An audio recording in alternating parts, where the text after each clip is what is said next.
Hello hello hello hello, welcome back to my channel. आज की इस वीडियो में मैं आपको कराऊंगा एपीटी।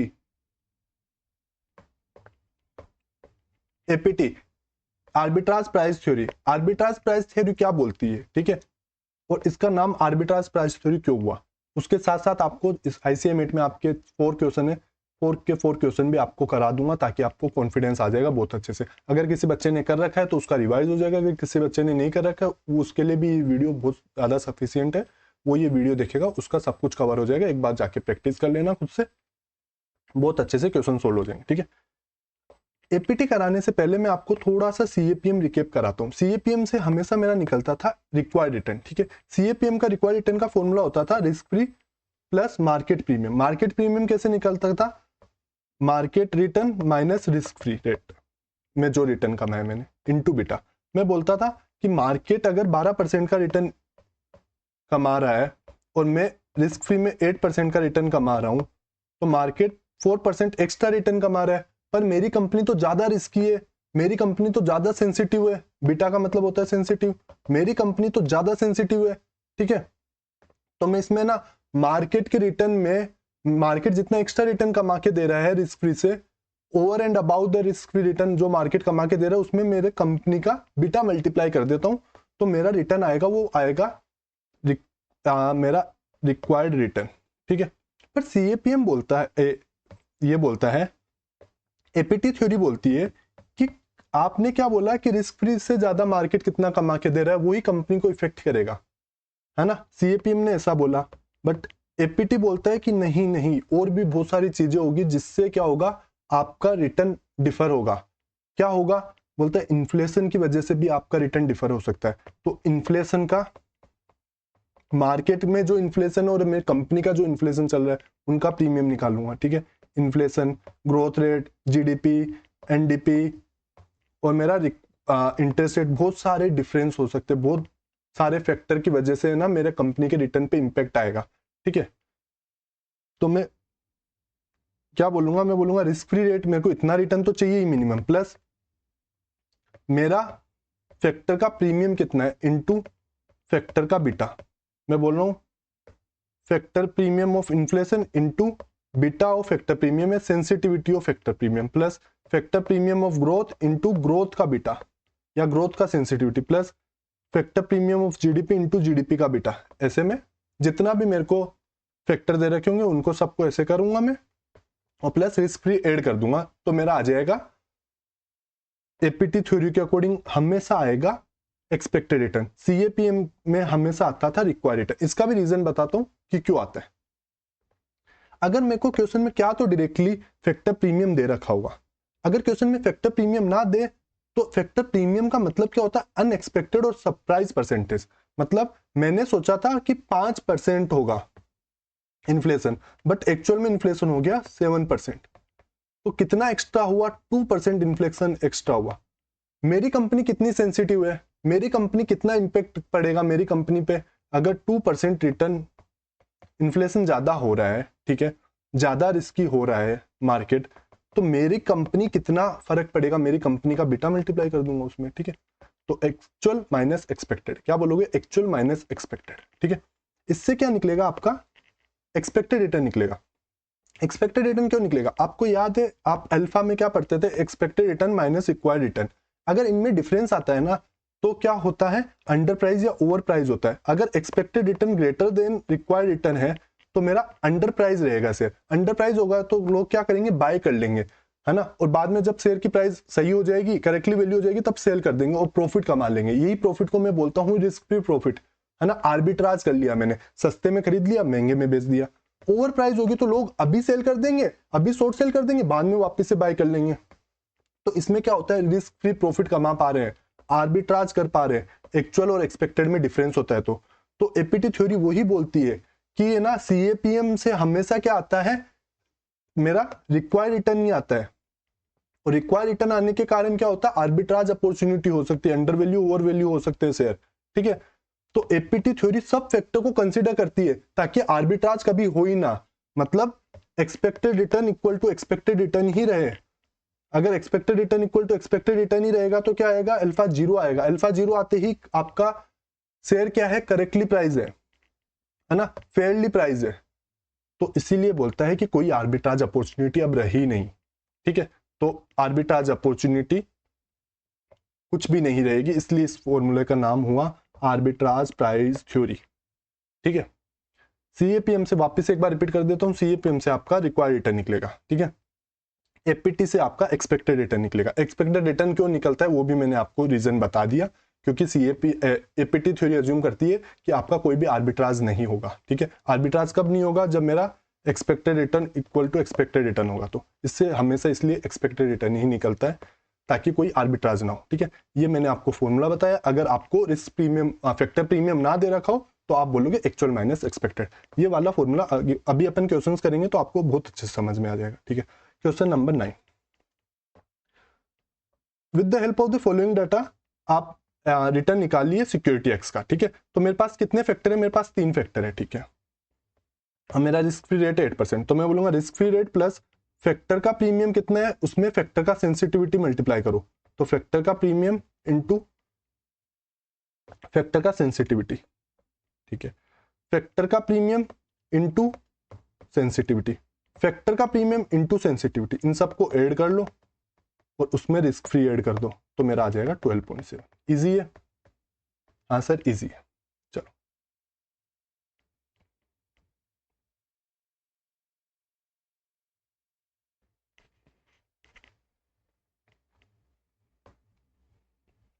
ये क्वेश्चन दे रखा है, इसमें बोलता है कि रिस्क फ्री रेट आपका 9.25% है, ठीक है।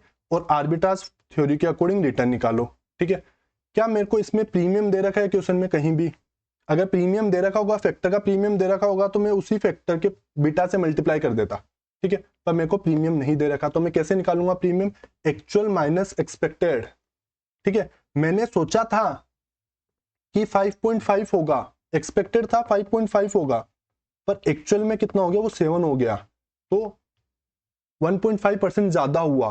पर मेरी कंपनी तो और ज्यादा इंपैक्ट करेगी, तो मेरे कंपनी 1.7 टाइम इंपैक्ट करेगी। मार्केट अगर 1.5 से इंक्रीज होता है तो मेरी कंपनी का रिटर्न ज्यादा से इंक्रीज होना चाहिए, तो 2.63 से इसमें 1.5 में एक्चुअल माइनस एक्सपेक्टेड में मैं मेरा बीटा लगा दूंगा, एक्चुअल माइनस एक्सपेक्टेड में मैं मेरा बीटा लगा दूंगा, तो 1.25 में मैं मेरा बीटा लगा दूंगा, इन दोनों के डिफरेंस में मैं मेरा बीटा लगा दूंगा, इन दोनों के डिफरेंस में मैं मेरा बीटा लगा दूंगा। या एक्चुअल पहले रखना है, एक्सपेक्टेड बाद में रखना है, ठीक है। इससे आपका आ जाएगा, ये आ जाएगा आपका प्लस मैं ऐड कर दूंगा रिस्क फ्री ऐड कर दूंगा, तो मेरा रिटर्न आ जाएगा। इजी है, हाँ सर इजी। आइए नेक्स्ट क्वेश्चन पे। नेक्स्ट क्वेश्चन बोलता है कि निर्मल कुमार है, उसने क्या 4 स्टॉक खरीद रखे हैं, ठीक है। Small cap growth, small cap value, large cap growth, large cap value, ठीक है। ये दे रखा है। क्वेश्चन में क्या बोला है, using arbitrage price theory determine करिए expected return on market index, ठीक है। सबसे पहले मैं सबका एक्सपेक्टेड रिटर्न निकाल लेता हूं, है ना। इसी स्टॉक का भी निकाल लेता हूं, इसका भी निकाल लेता हूं, इसका भी निकाल लेता हूं, इसका भी निकाल लेता हूं, ठीक है। कैसे निकालूंगा मैं, कैसे कैलकुलेट करूंगा? मैं बोलूंगा कि रिस्क फ्री प्लस इसमें कितने फैक्टर है, 3 फैक्टर है सब में, तो बोलूंगा स्मॉल कैप ग्रोथ का एक फैक्टर है ये, उसमें रिस्क प्रीमियम है ये, तो फैक्टर इंटू रिस्क प्रीमियम, है ना। मेरा रिस्क प्रीमियम इंटू फैक्टर, इसका रिस्क प्रीमियम इंटू फैक्टर, ठीक है।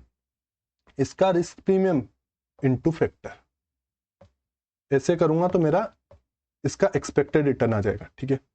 ऐसे ही मैं सेकंड वाले का करूंगा, रिस्क प्रीमियम इंटू इसका फैक्टर, रिस्क प्रीमियम इंटू इसका फैक्टर, रिस्क प्रीमियम इंटू इसका फैक्टर, सबको ऐड करूंगा प्लस रिस्क फ्री ऐड करूंगा, तो ऐसे ही मेरा वैल्यू वाले का आ जाएगा, ऐसे ही मेरे ग्रोथ वाले का आ जाएगा, ऐसे ही मेरा लार्ज कैप वैल्यू वाले का आ जाएगा। सबका मेरा एक्सपेक्टेड रिटर्न आया। अब क्वेश्चन में देखो क्या पूछा है, क्वेश्चन में ये नहीं पूछा कि सबका मेरे को एक्सपेक्टेड रिटर्न पूछो बताओ। अगर सबका एक्सपेक्टेड रिटर्न क्वेश्चन पूछता तो मेरा आंसर इधर ही खत्म हो जाता, पर क्वेश्चन में बोला है using arbitrage price theory determine करो expected return on market index.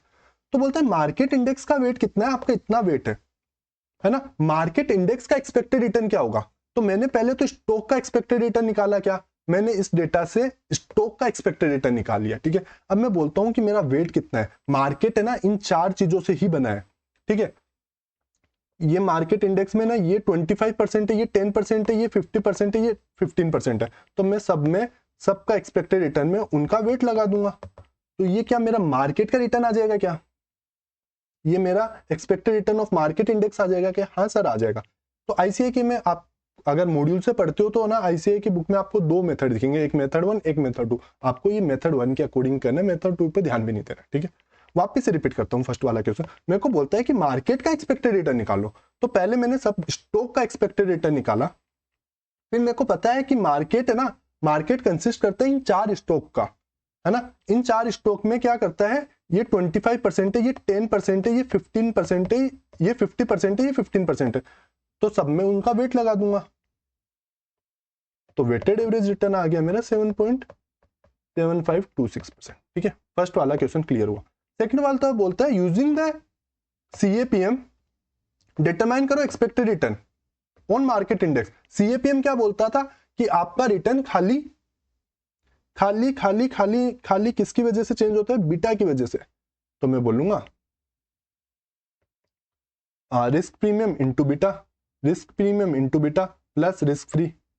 ऐसे करूंगा तो मेरा स्मॉल कैप आएगा, फिर वापस से वैल्यू निकालूंगा, ग्रोथ निकालूंगा, लार्ज कैप वैल्यू निकालूंगा। इन सब में जो भी रिटर्न आएगा उन सब में मार्केट का परसेंटेज लगा दूंगा, तो वेटेड एवरेज रिटर्न आ जाएगा मेरा सेकंड कैप, ठीक है। इजी है। थर्ड क्वेश्चन क्या बोलता है, Nirmal wants to construct a portfolio, उसमें वो small cap value, small cap value रखना चाहता है, लार्ज कैप ग्रोथ रखना चाहता है, लार्ज कैप ग्रोथ रखना चाहता है, ये दो स्टॉक रखना चाहता है अपने पोर्टफोलियो के अंदर, ठीक है। और टारगेट बीटा है पोर्टफोलियो का 1।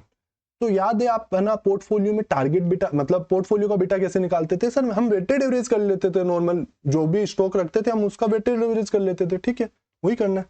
पोर्टफोलियो का बीटा है 1, तो मैं बोलूंगा पोर्टफोलियो का beta into weight of beta 1 plus weight of beta stock 2 का बीटा, ठीक है। स्टॉक 1 के बीटा में स्टॉक 1 का वेट लगा दूंगा प्लस स्टॉक 2 के बीटा में स्टॉक 2 का वेट लगा दूंगा। तो मेरे पास क्या है, वेट पता नहीं है मेरे को कितना पैसा लगाना है, तो मैं बोलूंगा x इंटू बीटा पता है क्या मेरे को स्मॉल कैप वैल्यू का बीटा पता है 0.9, तो मैंने 0.9 लिया। मेरे को लार्ज कैप का बीटा पता है क्या? मेरे को लार्ज कैप का बीटा पता है 1.65,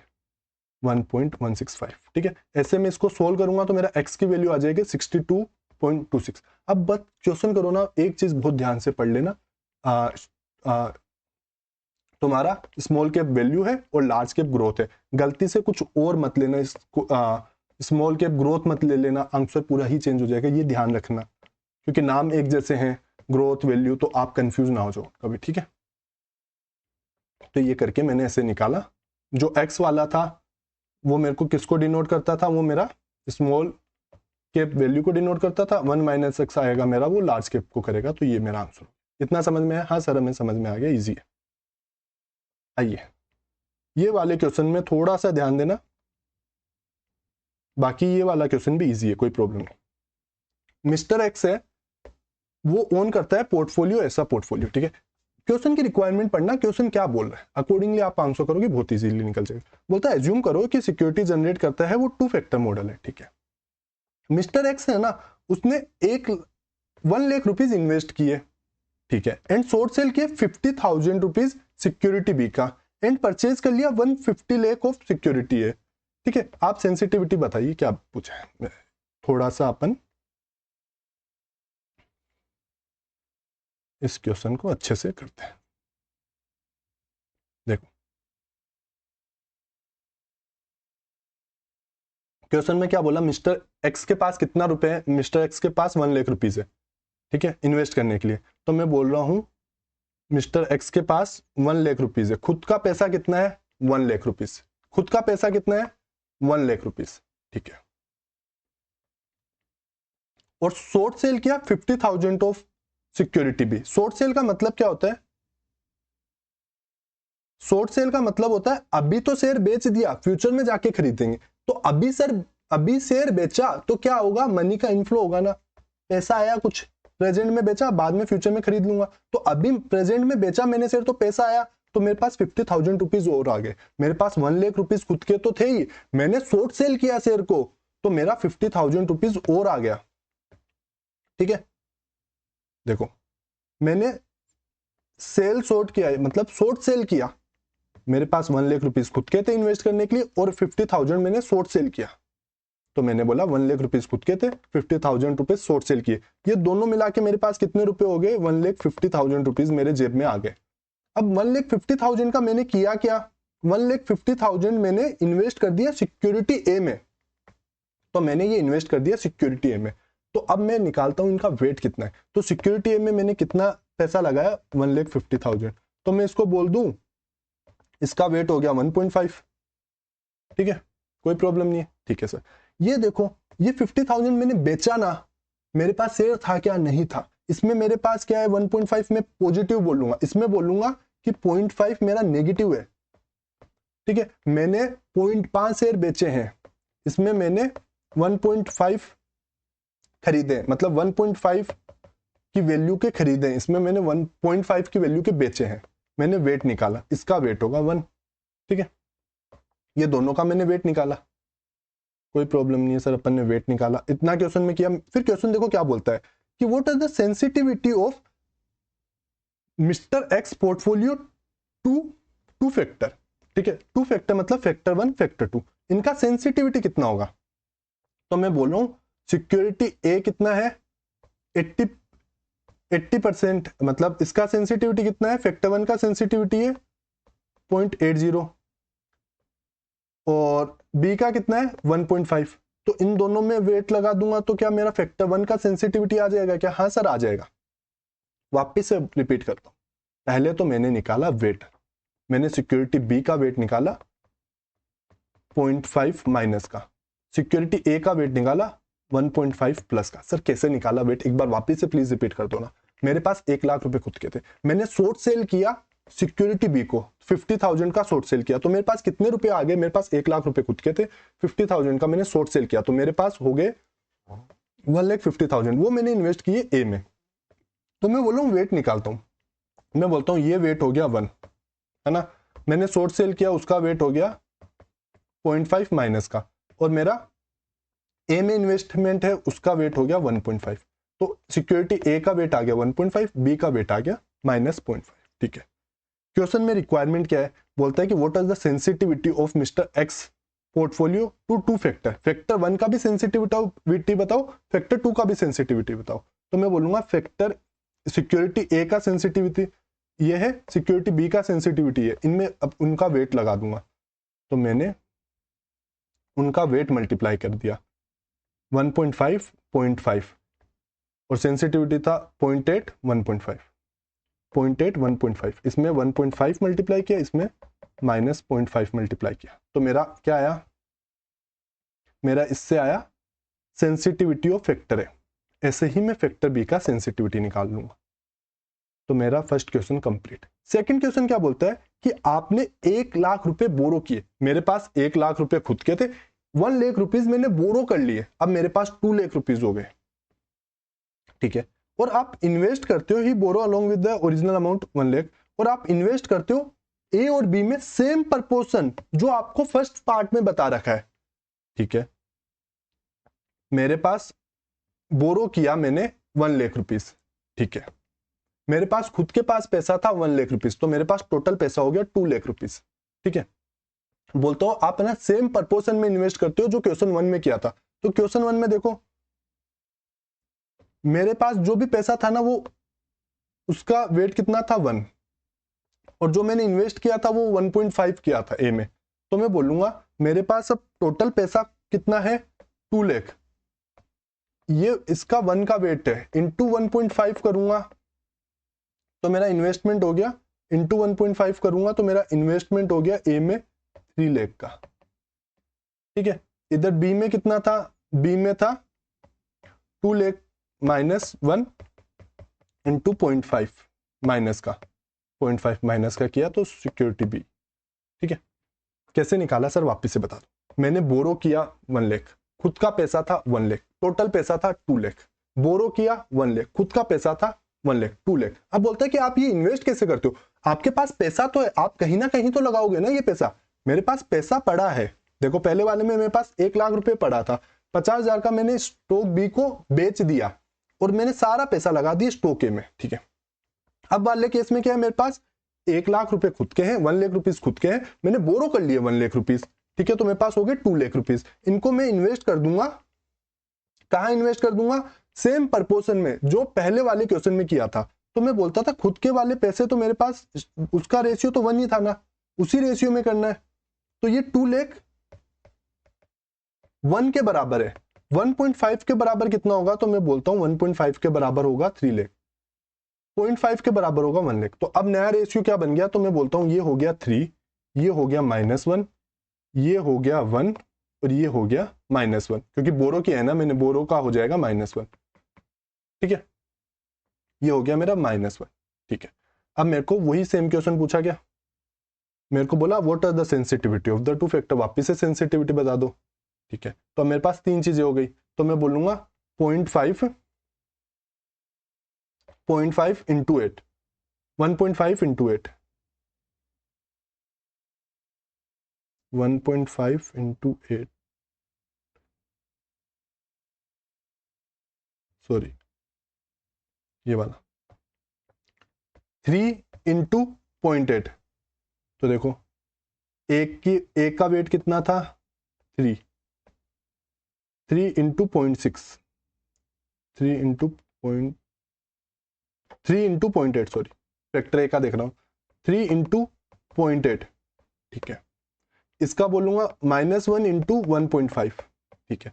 इसका बोलूंगा -1 इंटू 0।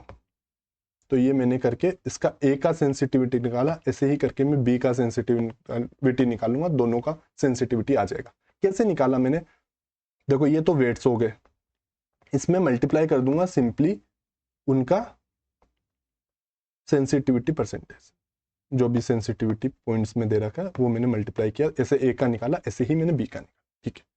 फिर क्वेश्चन में थर्ड क्या बोला, what was the expected return premium of factor 2, ठीक है, फैक्टर 2 का बताओ हमें, ठीक है, एक्सपेक्टेड रिटर्न प्रीमियम बताओ फैक्टर 2 का, ठीक है। तो मेरा फॉर्मूला क्या होता है एक्सपेक्टेड रिटर्न का, मैं बोलता हूँ risk free plus expected return factor, है ना, मेरा फैक्टर, ठीक है, into sensitivity of factor 1,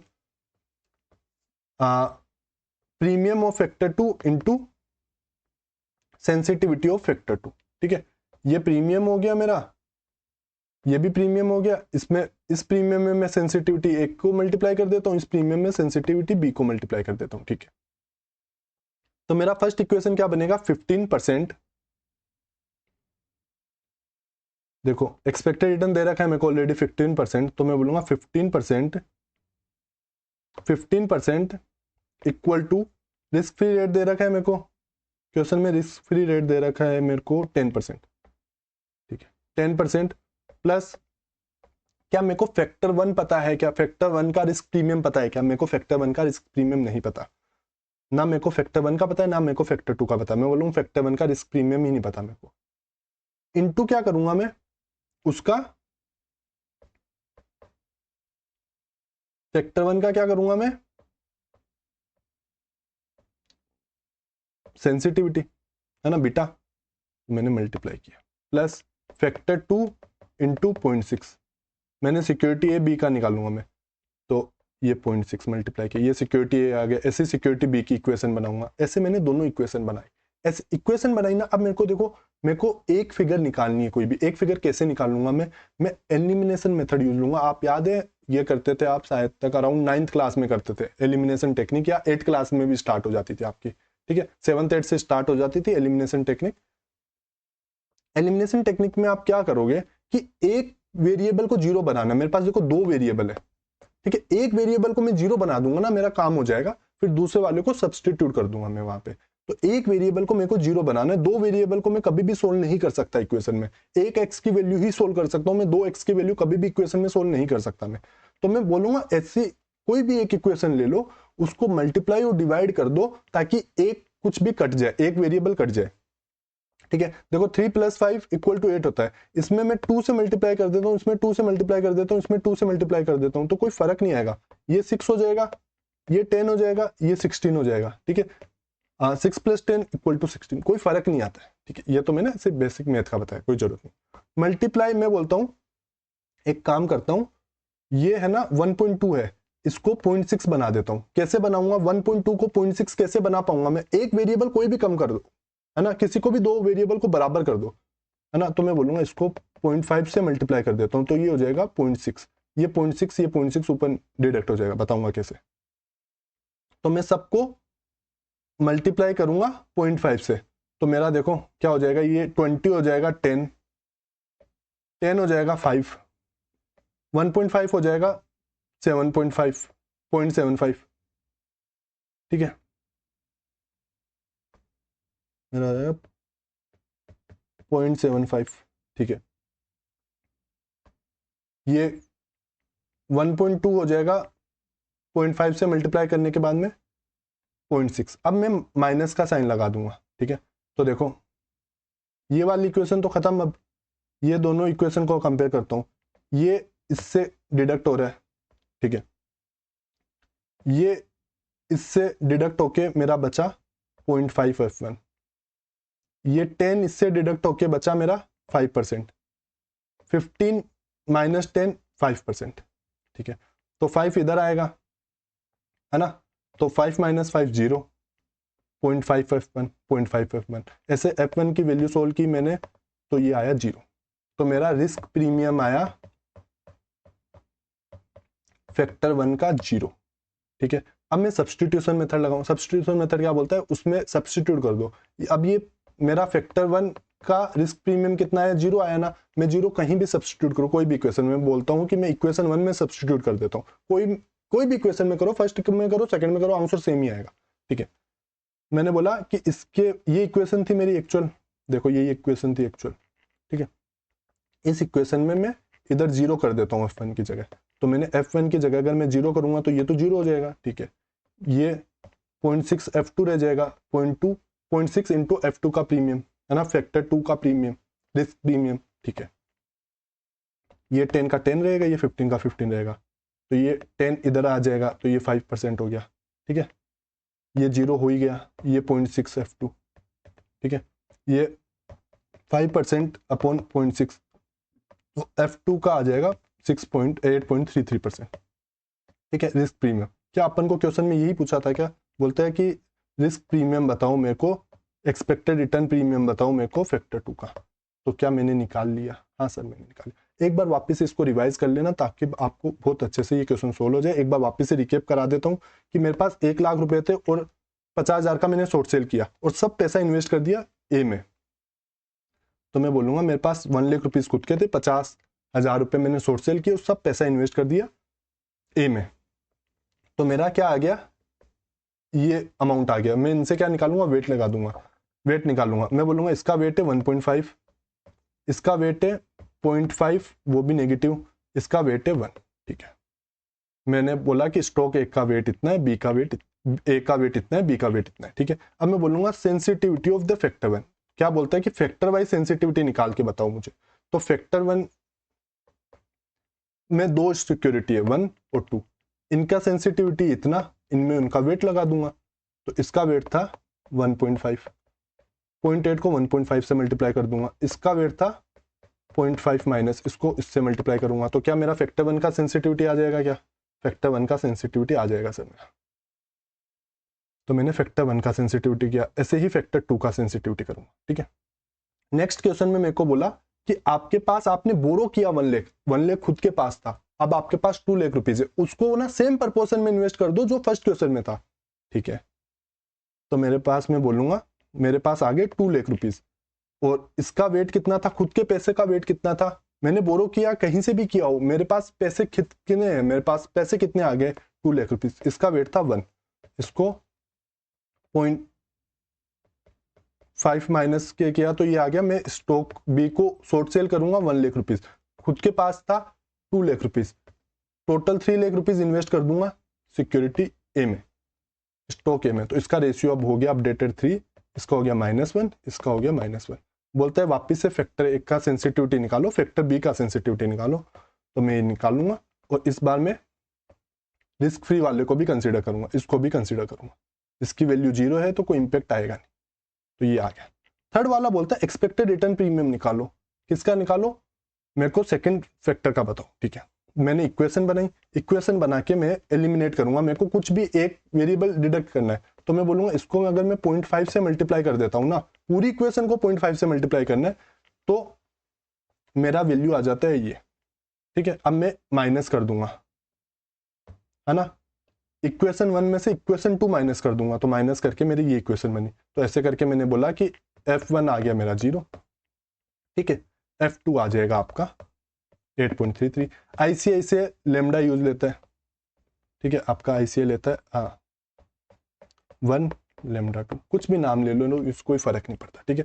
all the very best, अपनी पढ़ाई कंटिन्यू करते रहिए। वीडियो समझ में आया हो तो लाइक कर देना, वीडियो में कमेंट कर देना। Thank you so much for watching, bye.